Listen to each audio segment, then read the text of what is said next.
Hello मेरे प्यारे बच्चों, कैसे हैं आप सभी। और मैं हूँ शिखा, आपके ज्योग्राफी पेपर टू फैकल्टी। और जो मैं यहाँ डिस्कस करने आई हूँ दैट इज, आप मेरे पीछे देख सकते हो, नेट वर्सेस सेट, किससे मिलेगी नौकरी। और बच्चों के दिमाग में बहुत क्वेश्चंस रहते हैं नेट को लेकर और सेट को लेकर। तो आज यही सारे सवाल मैं आपके दूर करने के आई हूँ, सो दैट अगर आप टारगेट करें हो तो किस चीज को हम टारगेट करें जिससे बेहतर तरीके से हमें पहले नौकरी मिल सके। तो देखिए, पहले थोड़ी सी इनकी समानता देख लेते हैं, इनमें सिमिलैरिटीज क्या है, फिर इनमें जो बहुत सारे डिफरेंस हैं वो समझने की कोशिश करेंगे। फिर आप खुद ही ये तय करेंगे कि बेसिकली मुझे जॉब किससे पहले मिलेगी। कमिंग ओवर दैट, चलो। तो समानता क्या है अगर मैं दोनों की बात करूं, तो दोनों ही पात्रता परीक्षा है, एलिजिबिलिटी है, जो आपको असिस्टेंट प्रोफेसर में पढ़ाने के लिए किसी कॉलेज या यूनिवर्सिटी के लिए क्या करती है, पात्र करती है, एलिजिबल करती है। तो चाहे वो नेट हो चाहे वो सेट हो, दोनों ही आपको पात्रता देती है। ठीक है। अगर आप प्राइवेट में पढ़ाना चाहते हो तो आप एग्जाम क्लियर करके डायरेक्ट पढ़ा सकते हो, और अगर आप गवर्नमेंट में पढ़ाते हो तो आपको गवर्नमेंट के लिए इसके सर्टिफिकेट की जरूरत पड़ती है। ठीक है। तो सिर्फ पात्रता परीक्षा है। अब डिफरेंस क्या है? डिफरेंस इसमें बहुत ज्यादा है जो आपको देखने को मिलेगा। देखिए, सबका सपना असिस्टेंट प्रोफेसर बनने का है, तो हम वो रास्ता चूज करें या हम वो रास्ता चुने जो हमें जल्दी मिले और जो हमें टाइम से मिले, वो बहुत इंपॉर्टेंट होता है। तो नेट और सेट के साथ भी वही चीज है। अब बात करते हैं असमानताओं की, जो कि बहुत सारी है, और फिर आप चूज करोगे कि मुझे क्या करना चाहिए, मुझे प्रिपेयर क्या करना चाहिए। तो प्रिपेयर करते करते मैं एक के साथ दूसरा क्या कर लूं। सबसे पहले अगर मैं बात करूं नेट की, तो नेट है नेशनल एलिजिबिलिटी टेस्ट। इसका मतलब राष्ट्रीय पात्रता परीक्षा हो गई तरीके से, है ना। और सेट क्या हुई? आपकी राज्य पात्रता परीक्षा हो गई। इसका मतलब डिफरेंस क्या हुआ? जो आपका नेट है वो आपका ऑल ओवर इंडिया में आपको पात्रता दिलाता है, चाहे आप पंजाब, हरियाणा, राजस्थान, दिल्ली कहीं के भी हो, आप नेट क्लियर करके भारत के किसी भी गवर्नमेंट कॉलेज में या प्राइवेट कॉलेज में पढ़ाने के लिए पात्र हो जाते हैं। ठीक है। या वहां का जो भी एग्जाम होता है, फॉर एग्जाम्पल राजस्थान के हैं तो राजस्थान का बच्चा दिल्ली का एग्जाम दे सकता है, हरियाणा का एग्जाम दे सकता है, जो हमारे गवर्नमेंट वाले निकलते हैं on the basis of net only. तो नेट क्या है? राष्ट्रीय आपकी पात्रता है। तो आपको पूरे ऑल ओवर इंडिया में मान्यता दिलाती है कि आप असिस्टेंट प्रोफेसर बनने के लिए पात्र हो चुके हो, एलिजिबल हो चुके हो। अब आप बोलोगे मैम सेट भी तो वही करता है। यस, बिल्कुल करता है सेट भी। अगर आप सेट में हो, जैसे फॉर एग्जाम्पल मैंने राजस्थान का सेट दिया है, तो मैं सिर्फ राजस्थान की ही पात्रता परीक्षा क्लियर करके वहीं के असिस्टेंट प्रोफेसर का एग्जाम दे सकती हूँ। ठीक है। मैं दूसरा एग्जाम या दूसरे राज्य का एग्जाम देने के लिए एलिजिबल नहीं हूँ, उसके लिए आपको नेट ही करना होगा। ध्यान रखिएगा। ठीक है। अब आप बोलोगे क्या दूसरे राज्य के बच्चे सेट दे सकते हैं? आप दूसरे राज्य के बच्चे किसी भी राज्य का सेट का पेपर दे सकते हैं, बट आपको जनरल कैटेगरी में ही फॉर्म को देना होगा। ठीक है। और आप फिर उसी राज्य का असिस्टेंट प्रोफेसर का एग्जाम दे सकते हो बच्चों। अगर आपने राजस्थान, आप दिल्ली के हो और आपने राजस्थान का सेट का एग्जाम क्लियर किया है, तो आप किसी और राज्य का असिस्टेंट प्रोफेसर का एग्जाम नहीं क्लियर कर सकते, ना दे सकते हो। आप उसके लिए पात्र ही नहीं हो, एलिजिबल ही नहीं हो। आपको अनटिल अनलेस नेट करना ही पड़ेगा, क्योंकि नेट ही आपको मान्यता देता है पूरे इंडिया में क्या देने के लिए, पात्रता देने के लिए। और इसमें आप चाहे किसी भी कैटेगरी के हो, अगर आप दूसरे राज्य का सेट का पेपर दे रहे हैं, आप जनरल कैटेगरी में ही फाइट करेंगे, आप चाहे किसी भी कैटेगरी से आते हो। तो ये बहुत बड़ा नुकसान है। ठीक है। पहला आपको समझ में आया कि भाई मुझे तो पूरी इंडिया की पात्रता चाहिए। और ऐसा होता है कि नेट का जो सिलेबस है, नेट के सिलेबस को देख के ही सेट का सिलेबस सेट होता है, या असिस्टेंट प्रोफेसर का सिलेबस सेट होता है। नेट पढ़ लोगे तो सेट भी निकल जाएगा, असिस्टेंट प्रोफेसर भी निकल जाएगा। तो बड़ा जो गोल है वो है नेट क्लियर करना, क्योंकि नेट जो है ऐसे समझ लो एक अम्ब्रेला टर्म है जिसमें बहुत सारी चीजें आपको पर्क्स मिल रहे हैं, फायदे हैं, कि नेट पास करा तो सेट भी हो गया और मेरा असिस्टेंट प्रोफेसर भी हो गया, और पीएचडी वीएचडी भी आराम से आपके क्या हो जाते हैं, निकल जाते हैं। ठीक है। अब नेट करके और क्या डिफरेंस है? देखो, नेट करते हैं तो नेट हमारा 3 कैटेगरी में होता है, ये सबको पता है ना। हमारा नेट जो होता है वो 3 कैटेगरी में होता है। एक तो सिर्फ नेट जो आपको असिस्टेंट प्रोफेसर के लिए मान्य बनाता है, ठीक है। दूसरा जेआरएफ, इसका मतलब, और तीसरा है पीएचडी ओनली। इसका मतलब 3 कैटेगरी में एग्जाम हो रहा है, और ये दोनों कैटेगरी जो हैं वो आपको पूरे देश में पात्रता देती है असिस्टेंट प्रोफेसर की।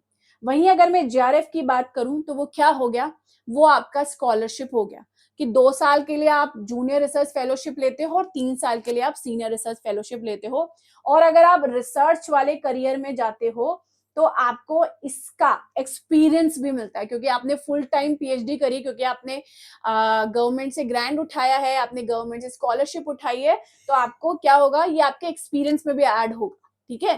तो आगे चल के आपका रिसर्च एक्सपीरियंस अच्छा सा काउंट किया जाएगा, क्योंकि आपने जेआरएफ की है, ठीक है। और पीएचडी ओनली तो आपको कैटेगरी पता ही है। तो ये जो सबसे बड़ा फायदा है नेट का, वो सेट में नहीं होता। देयर इज नो स्कॉलरशिप, कोई कैटेगरी भी नहीं है कि आपको नेट करना है, पीएचडी ओनली करना है या जेआरएफ करना है। सिर्फ आपको पात्रता मिलेगी उसी स्टेट के लिए।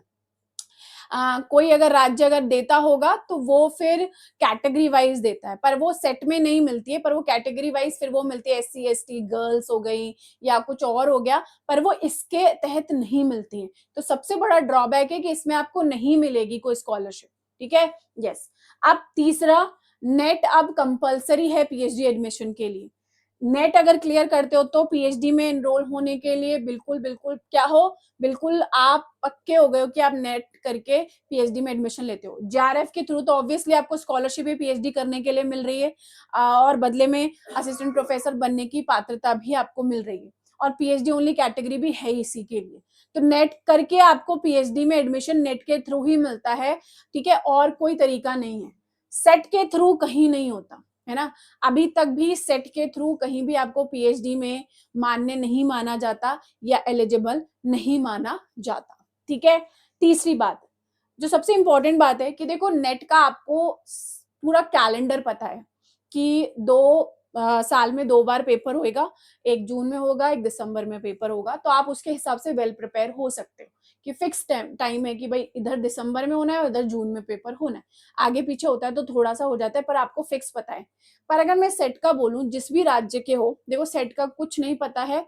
जैसे मैं राजस्थान की हूँ, तो राजस्थान में पेपर कुछ अभी हुआ था, कुछ 9-10 साल बाद, और ऐसे ही दूसरे राज्यों का भी है। अब कुछ राज्य लगातार करवाने लगे हैं, जैसे मैंने देखा है कि महाराष्ट्र में, एमपी में, छत्तीसगढ़ में यहाँ होने लगे हैं रेगुलर बेसिस पे, पर वो साल में एक बार होता है। जो लोकल बच्चा है ना वहां का, उसके लिए काफी प्रेफरेंस है वहां कि आपको प्रेफरेंस मिलेगी कि भाई आप वहीं के हो और आपको वहीं सेटल होना है। लेट्स से भाई मैं एमपी की हूँ और एमपी का मैंने सेट का एग्जाम दिया और मुझे वहीं सेटल होना है। तो मैंने एग्जाम दिया, मुझे एग्जाम मेरा सेट क्लियर हुआ, मैंने असिस्टेंट प्रोफेसर भी दे दिया और मैं अच्छा खासा वहां सेटल हो गई कि मैं मेरे ही स्टेट में सेटल हो गई। बट अगर आप एमपी के नहीं हो तो आप सिर्फ एमपी का सेट क्लियर करके वहां की पात्रता लेकर क्या करोगे, जबकि आप नेट की एलिजिबिलिटी लेकर जो लाइफ टाइम आपके साथ चलने वाली है, आप फिर चाहे एमपी का पेपर दो, राजस्थान का पेपर दो, गुजरात का दो, आप कहीं का भी असिस्टेंट प्रोफेसर का एग्जाम दे सकते हो। तो अगर मैं इन टर्म्स ऑफ जॉब की भी बात करूं, देखो स्टेट में ना स्टेट वालों को प्रेफरेंस मिलती है, पर अगर आप नेट क्लियर करते हो तो आपके पास ना ऑप्शन ज्यादा खुल जाते हैं। ऑब्वियसली आप अपने स्टेट में एलिजिबल हो गए, बट आप बाकी के जो एग्जाम्स निकल रहे हैं, बाकी के स्टेट्स के जो एग्जाम्स निकल रहे हैं ना, आप उसके लिए भी पात्र हो जाते हो, उसके लिए भी एलिजिबल हो जाते हो। बहुत सारी यूनिवर्सिटीज होती हैं जो कि बच्चों को लेती है on the basis of net, और अगर आपने अच्छे नेट के बेसिस पे, जेआरएफ के बेसिस पे, अगर आपने अच्छी यूनिवर्सिटीज में पीएचडी एनरोल करी तो आपके चांसेस होते हैं वो बढ़ जाते हैं। तो मेरा सजेशन ये होगा, अगर आप अपने ही स्टेट में हो, आप नेट पे फोकस करो। आप नेट फोकस करते करते आप सेट इजीली निकाल लो। बहुत सारे बच्चे हैं जो सेट इजीली निकाल लेते हैं अगर वो नेट का पढ़ाई कर रहे हैं तो सेट पे फोकस ना करके नेट पे फोकस करिए। नेट के साथ साथ आप सेट अपने आप पढ़ लोगे, है ना। सेट का आपका जो सिलेबस है वो नेट जैसा ही है, ऑलमोस्ट नेट ही है और असिस्टेंट प्रोफेसर ही है। तो अगर मैं आपसे पूछूं कि आपको नौकरी कौन पहले दिलाएगा, तो आपको नेट पहले दिलाएगा। और देखो हाथ पैर तो हर जगह मारने पड़ते हैं। आप ये सोचो घर बैठ के कुछ आएगा, तो बेटा घर बैठ के तो कुछ भी नहीं आता है। बट ये बात अपने दिमाग में बैठा कर रखना मेरे बच्चों कि फोकस ऑन द नेट। साल में 2 बार हो रहा है, आपको पता है, मुझे क्लियर करना है 1 साल के भीतर भीतर आराम से नेट आप कर सकते हो, और उसको क्लियर करने के बाद आप कहीं के भी एग्जाम दो, उसके आप काबिल बन जाते हो। तो माय सजेशन इज दैट कि फोकस ऑन नेट।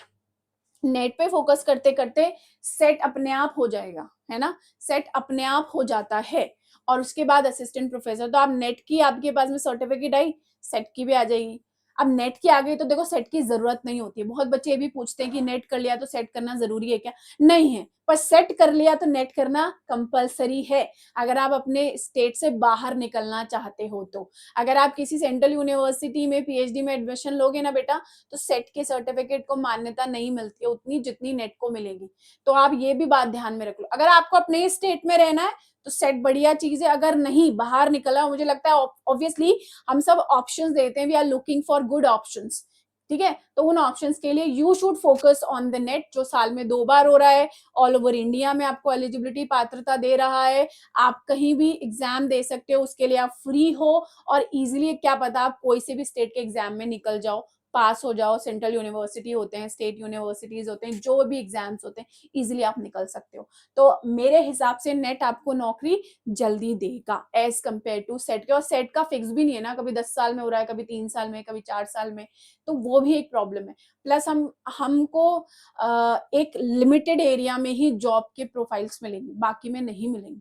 तो मैं तो हर स्टेट में अप्लाई करना चाहूंगी ना, तो वो आपके लिए बेस्ट रहने वाला है, ठीक है। तो आई होप आपको क्लैरिटी मिली होगी मेरे प्यारे बच्चों।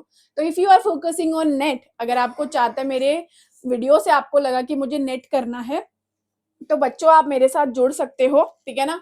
अभी हमारी सेल चल रही है, तो अगर आप ज्योग्राफी से हो, सेल इसलिए है क्योंकि बच्चा मैक्सिमम अब इस टाइम कोर्स लेना चाहता है, तो उनकी हेल्प करना हमारी जिम्मेदारी है। तो ज्योग्राफी का बैच जो है वो 16 जुलाई से स्टार्ट हो रहा है, ठीक है। अब इस बैच, इसमें सेल में आपको क्या क्या मिलेगा? देखो सेल में एक तो आपको 15 महीने की वैलिडिटी है, इसका मतलब कि डबल वैलिडिटी के साथ में आपको +3 मंथ्स एक्स्ट्रा, इसका मतलब +3 मंथ्स। मेरे इतने सारे बच्चे हैं जिन्होंने नेट क्लियर करने के बाद सेट भी निकाल लिया ज्योग्राफी में, है ना। तो आपको 15 महीने की वैलिडिटी है, तो नेट सेट सब निकल जाना है। प्लस आपको अप टू 80% का डिस्काउंट मिलेगा अगर आप कोड यूज करते हो Y905, ठीक है। ये कोड आपको यूज करना है कोर्स खरीदने के लिए, तो आपको मैक्सिमम डिस्काउंट मिलेगा, ठीक है।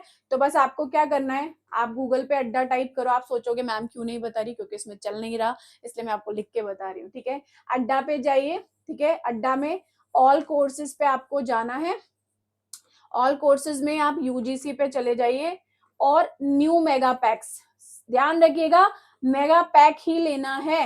मेगा पैक क्या होता है मैम? क्योंकि इसमें पेपर 1 और पेपर 2 दोनों मिलता है, और नेट जब भी क्लियर होगा जब आपका पेपर 1 और पेपर 2 दोनों निकलेगा। तो अगर आप कर रहे हैं ज्योग्राफी से तैयारी, और आपका भी सपना है कि मेरी नेट क्लियर हो जाए, असिस्टेंट प्रोफेसर बन जाऊं, तो अभी मेरे बैचेस में एनरोल हो जाइए। बहुत कम टाइम रह गया है, 16 जुलाई।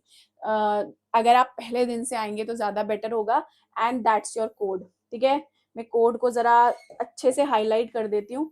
दैट्स योर कोड, है ना, ये आपका कूपन कोड है, ये आपको यूज करना है फॉर द मैक्सिमम डिस्काउंट, ठीक है। इसी तरीके से मेरे साथ बने रहिए। रोज 7 बजे आप लोगों को गाइड करना हमारा काम है, डिसीजन लेना आपका काम। Thank you so much.